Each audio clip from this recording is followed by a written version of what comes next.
Imagine que o mundo inteiro funciona como uma única fábrica. Um projeto nasce num escritório em Cupertino, Califórnia.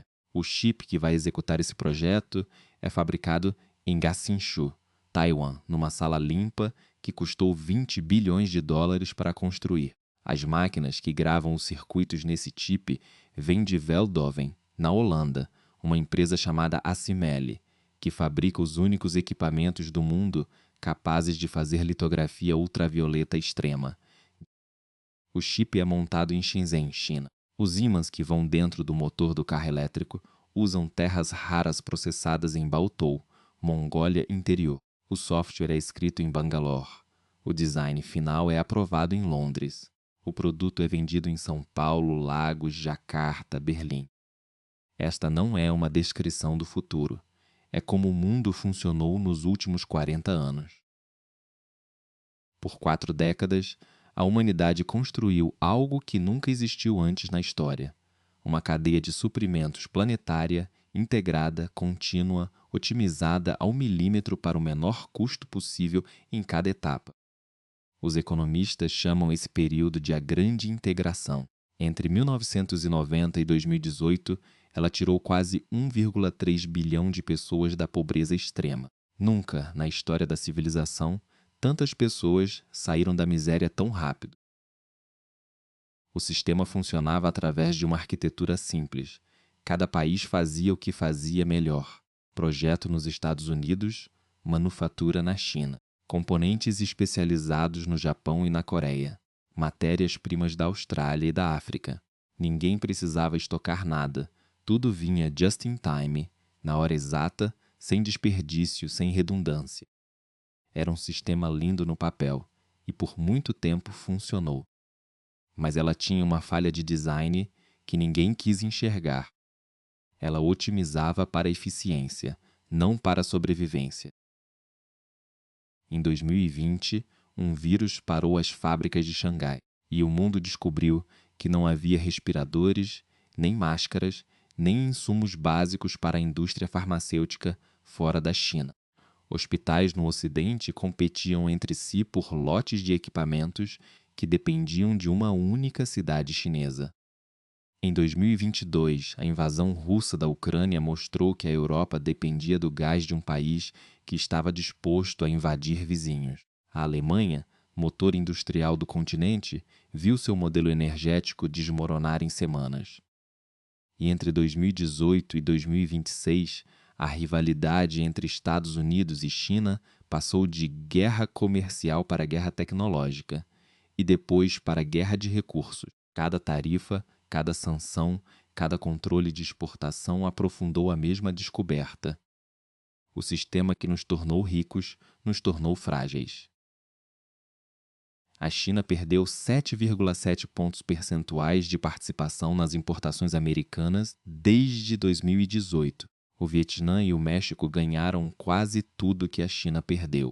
As cadeias de suprimentos começaram a se rearranjar não por eficiência, mas por medo.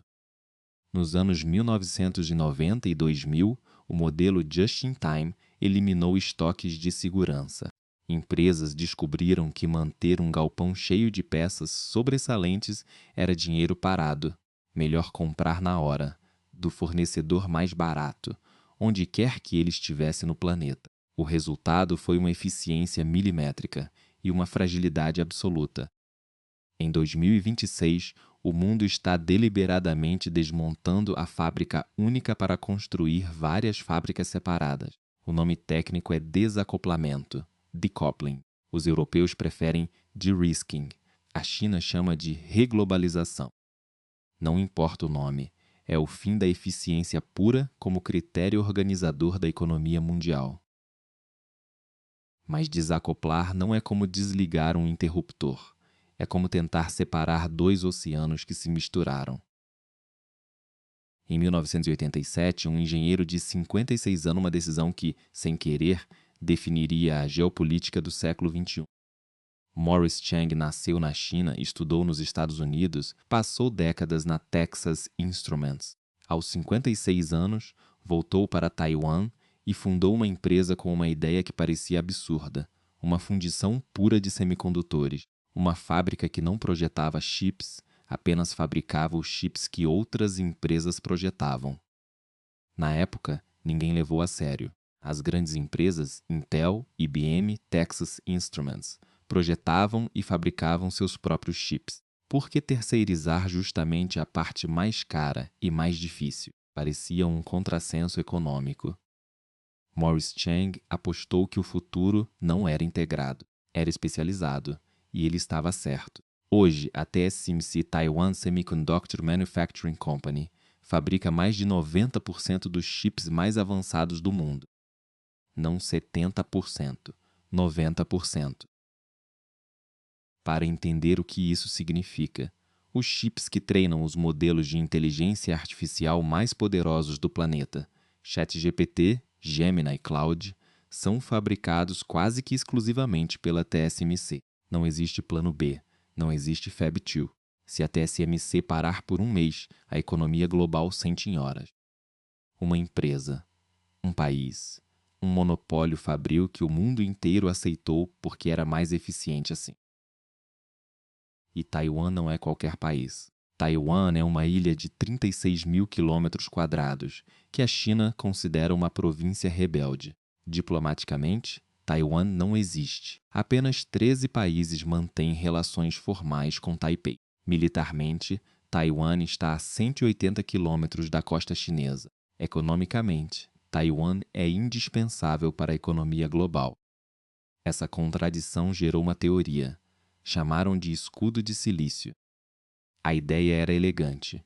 Taiwan é tão central para a cadeia global de semicondutores que ninguém pode se dar ao luxo de perdê-la. A China não invade porque a invasão destruiria a economia global e, por tabela, a economia chinesa. Taiwan estaria protegida pelo seu próprio valor industrial. É uma bela teoria, mas ex-executivos da própria TSMC a rejeitam publicamente.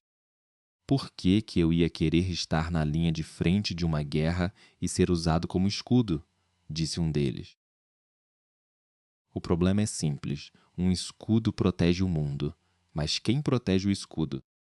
Taiwan está numa posição que nenhum país deveria ocupar. Essencial demais para ser deixada em paz, pequena demais para se defender sozinha. E enquanto o mundo espera que o escudo de silício segure a linha, uma outra arma já está sendo usada em silêncio, não em Taiwan, mas numa planície poeirenta no norte da China.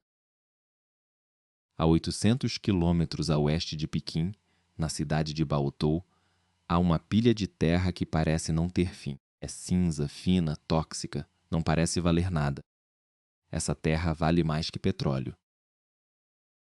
Baotou processa cerca de 90% das terras raras do mundo. Terras raras não são exatamente raras. São minerais que existem em muitos lugares do planeta. O que é raro é alguém saber refiná-las. A China possui apenas 35% das reservas mundiais de terras raras, mas processa 90% delas. O domínio não é sobre o recurso, é sobre o conhecimento industrial acumulado por décadas.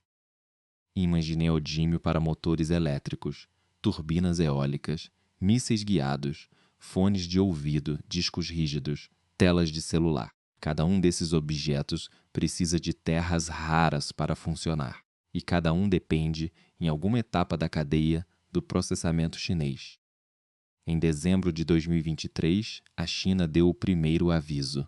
Proibiu a exportação de tecnologias de extração e separação de terras raras. Em abril de 2025, foi além. Impôs controles diretos sobre 7 elementos específicos: samário, gadolínio, térbio, disprósio, lutécio, escândio e ítrio. Nomes que a maioria das pessoas nunca ouviu.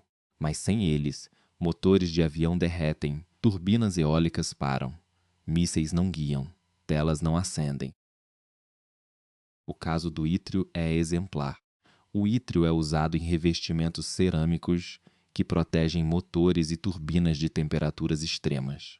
Depois dos controles chineses, o preço do ítrio subiu 60% em um único mês. Hoje, o ítrio está 69 vezes mais caro que no ano anterior. Entre 2019 e 2024, apenas 43 consultas públicas de conformidade com controle de exportação foram registradas junto ao Ministério do Comércio chinês. Em 2025 sozinho, esse número saltou para 135. A máquina burocrática do controle estava sendo ligada. Mas a China não está usando a arma mais potente que tem. Não está cortando o fornecimento. Está fazendo algo mais inteligente. Está controlando o acesso. O corte total unificaria o Ocidente contra Pequim. O controle parcial, apertar e afrouxar em ciclos, mantém a dependência, desacelera o investimento ocidental em alternativas e preserva o poder de precificação. A estratégia não é causar escassez, é armar o controle. O poder não está em negar o recurso, está em decidir quem recebe, quando recebe e quanto paga. Um país controla o gargalo mineral, outro país controla o gargalo tecnológico. E a pergunta que ninguém quer responder é: o que acontece quando os dois gargalos se encontram no meio da maior rivalidade geopolítica do planeta? Se você está lendo este texto em uma tela, há uma chance razoável de que o processador que o está renderizando passou por Taiwan há menos de 3 meses. A geografia da dependência é simples de mapear. Taiwan, uma ilha de 23 milhões de habitantes, produz 90% dos chips mais avançados do mundo e 99% dos chips usados para treinar os modelos de inteligência artificial de fronteira. Isso não é uma vantagem competitiva. Isso é um convite à vulnerabilidade mútua. E há um cenário que preocupa os estrategistas militares mais do que uma invasão direta. Não se chama invasão de Taiwan, chama-se quarentena. A China não precisa desembarcar um soldado na ilha para causar o colapso global. Basta inspecionar cada navio que sai dos portos taiwaneses. Bloquear, revistar, atrasar. As fábricas da TSMC continuam funcionando. Os chips continuam sendo produzidos. Mas Pequim decide quem recebe. É um cenário que reformula toda a lógica de dissuasão que sustentou Taiwan nas últimas décadas. O escudo de silício foi construído na premissa de que Taiwan precisa ser protegida para que o mundo funcione. A quarentena inverte essa premissa. Se Taiwan não pode ser atacada sem destruir o mundo, Taiwan também não pode se defender sem destruir o mundo. É uma gaiola de ouro. Desde 2018, a importância de Taiwan só cresceu. A demanda por chips avançados explodiu com a inteligência artificial. Cada data center de IA consome milhares de chips da TSMC. E cada um desses chips precisa de componentes que dependem de terras raras processadas na China. Os dois gargalos, semicondutores e terras raras, convergem num único ponto. E esse ponto está no meio de uma das maiores rivalidades geopolíticas do planeta. A história do ZEUA com Taiwan é longa e ambígua. Desde 1979, os Estados Unidos mantêm relações oficiosas com a ilha sob o Taiwan Relations Act, mas reconhecem diplomaticamente a China, a chamada política de uma China. Os ZEUA vendem armas para Taiwan, mas não prometem defender Taiwan. Essa ambiguidade existe porque ninguém quer responder à pergunta: se a China invadir Taiwan, o que os ZEUA fazem? A resposta honesta é: ninguém sabe. E essa incerteza é o motor de tudo o que está acontecendo agora. Porque se você não pode confiar que o escudo de silício vai se manter, você tem duas opções: aceitar a vulnerabilidade ou construir escudos paralelos. O mundo escolheu a segunda opção, e o custo dessa escolha está prestes a ficar claro. Em 2022, os Estados Unidos lançaram o CHIPS Act, 165 bilhões de dólares, para trazer a fabricação de semicondutores de volta ao solo americano, o maior investimento industrial do ZEUA em décadas. A coroa do programa é a fábrica que a TSMC está construindo no Arizona, 40 bilhões de dólares, 3 fábricas, milhares de empregados. É o maior investimento estrangeiro da história dos Estados Unidos. Mas construir uma fábrica de chips não é como construir um armazém. Uma fábrica de última geração leva de 3 a 5 anos para ficar pronta. Exige água ultrapura, energia estável, engenheiros especializados que não existem em quantidade suficiente no ZEUA. E exige que as máquinas de litografia ultravioleta extrema, aquelas fabricadas pela ASML, na Holanda, cheguem até o Arizona. Cada máquina custa 400 milhões de dólares. Cada uma pesa 200 toneladas. Cada uma exige 40 contêineres de carga aérea para ser transportada. A ASML é um monopólio tão absoluto quanto a TSMC. Não há outra empresa no planeta que fabrique essas máquinas. Foram precisos 20 anos de pesquisa e desenvolvimento, e a empresa quase faliu no caminho, para chegar à tecnologia de litografia ultravioleta extrema. O mundo está tentando reconstruir, em 5 anos, uma infraestrutura que levou 40 anos para ser construída. O mesmo movimento acontece com terras raras. Em fevereiro de 2026, os EUA sediaram a primeira cúpula ministerial de minerais críticos em Washington. 54 países. Nasceu FORG, Forum on Resource Geostrategic Engagement. A Austrália está expandindo minas de terras raras. O Canadá está construindo refinarias. A Europa aprovou a Lei de Matérias-Primas Críticas 2.0, que acelera mandatos de fornecimento doméstico. O Japão está reciclando terras raras de lixo eletrônico. Cada um desses movimentos é racional individualmente. Coletivamente, eles representam algo maior: a substituição de uma arquitetura global eficiente por múltiplas arquiteturas regionais redundantes. Um dos economistas que cunhou o termo cadeias de valor globais estima que a fragmentação pode custar entre 5% e 10% do PIB global na próxima década. Em números absolutos, algo entre 5 e 10 trilhões de dólares por ano. Esse custo não é abstrato, é cada produto sendo mais caro, cada entrega demorando mais, cada empresa mantendo estoques de segurança que antes não precisava, cada país pagando mais para fabricar algo que outro país fabricava mais barato.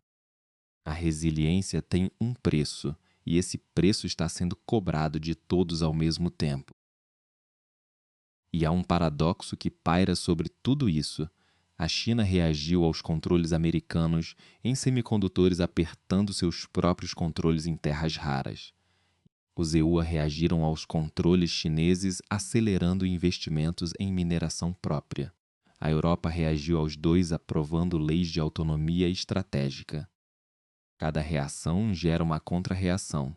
O desacoplamento não é um evento, é um ciclo de feedback que se alimenta de si mesmo.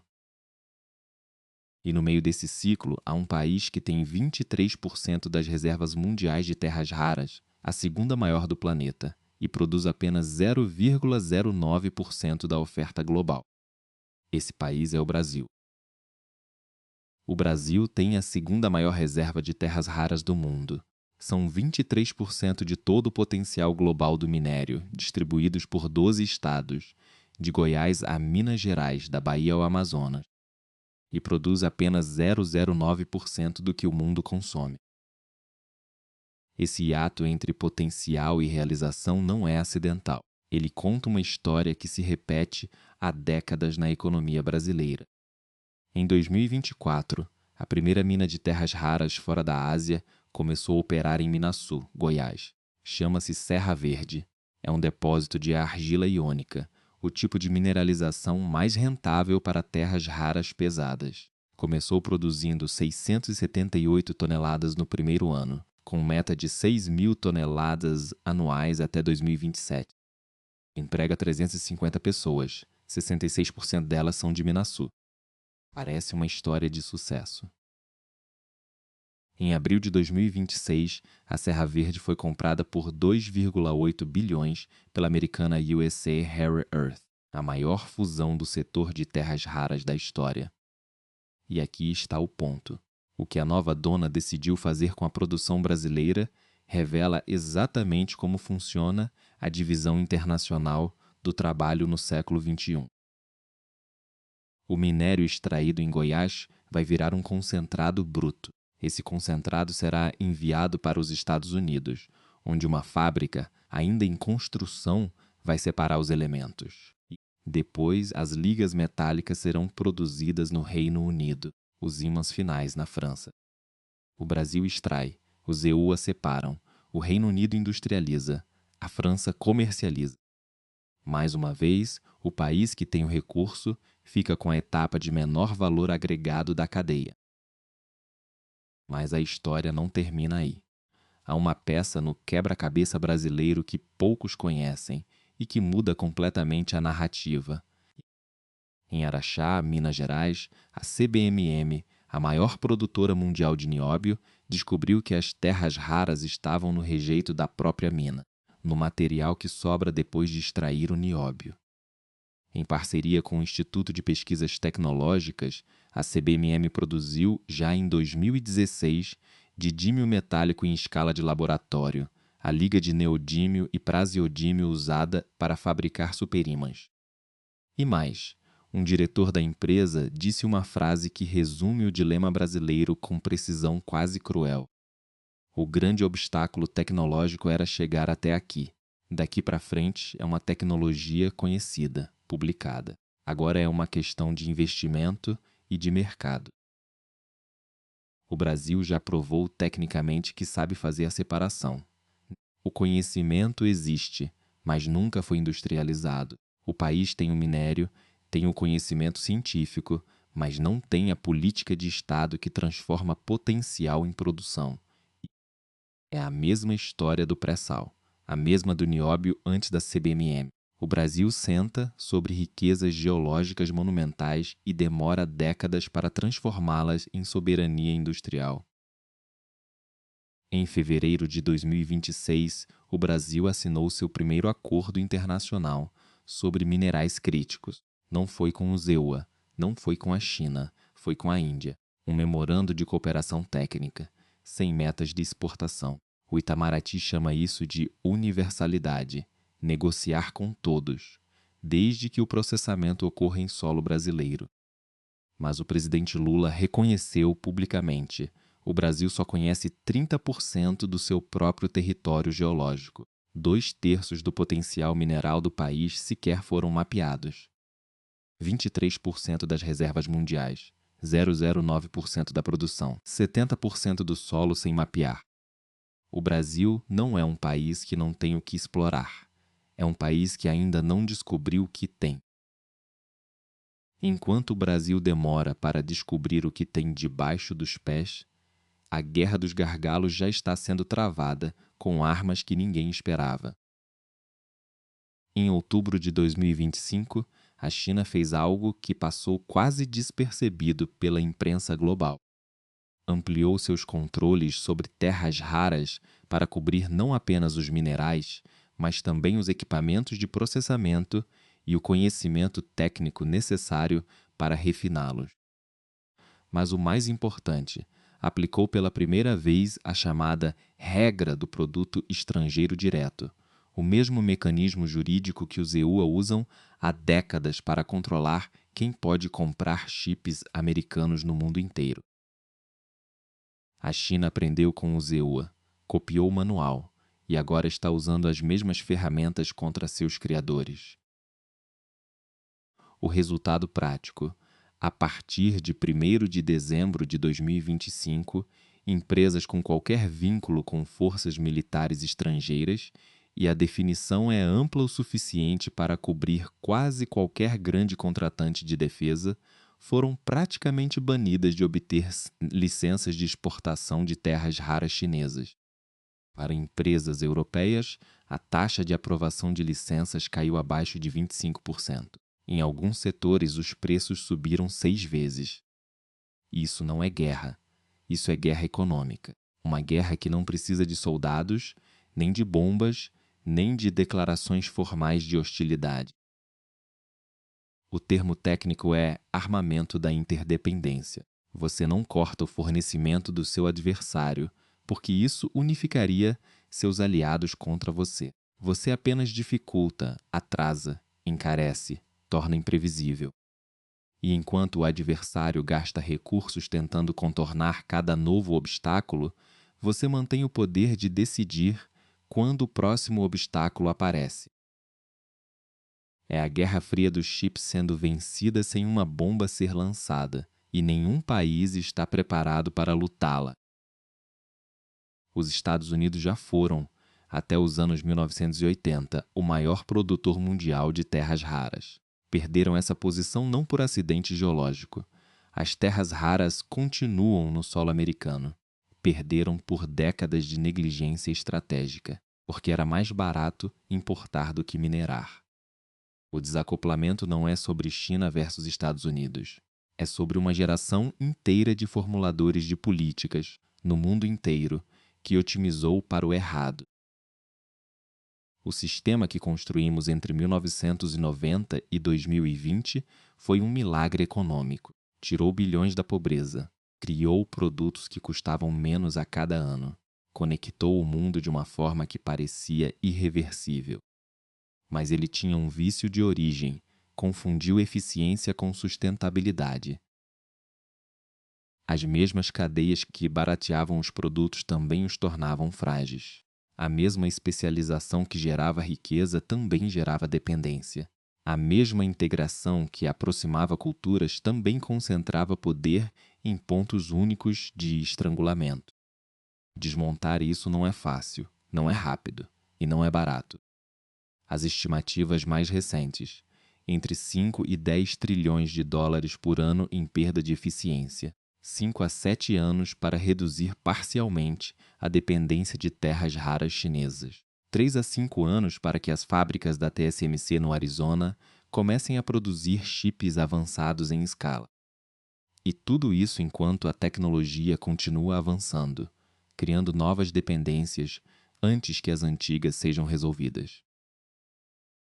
Em 2026, o mundo está numa corrida contra si mesmo. Tenta construir alternativas antes que os gargalos existentes se fechem de vez. Tenta diversificar antes que a próxima crise mostre que não diversificou o suficiente. Tenta prever o que vem depois de um sistema que ninguém imaginou que terminaria. A pergunta que fica não é se o desacoplamento vai acontecer. Ele já está acontecendo. A pergunta é: quando a poeira baixar, o que vai sobrar? Uma única fábrica planetária, otimizada para o menor custo possível, sustentada pela confiança de que ninguém apertaria o gargalo. Esse mundo acabou. O que vem depois ainda está sendo construído por países, empresas e engenheiros que estão aprendendo, em tempo real, a substituir eficiência por resiliência. E no centro de tudo, 3 imagens que não se desgrudam. Uma ilha de 36 mil quilômetros quadrados que carrega nas costas a inteligência artificial do planeta. Um pó cinza numa planície da Mongólia interior que vale mais que petróleo. E um país com 23% das reservas mundiais, 0,09% da produção, e 70% do solo por mapear, sentado sobre o futuro,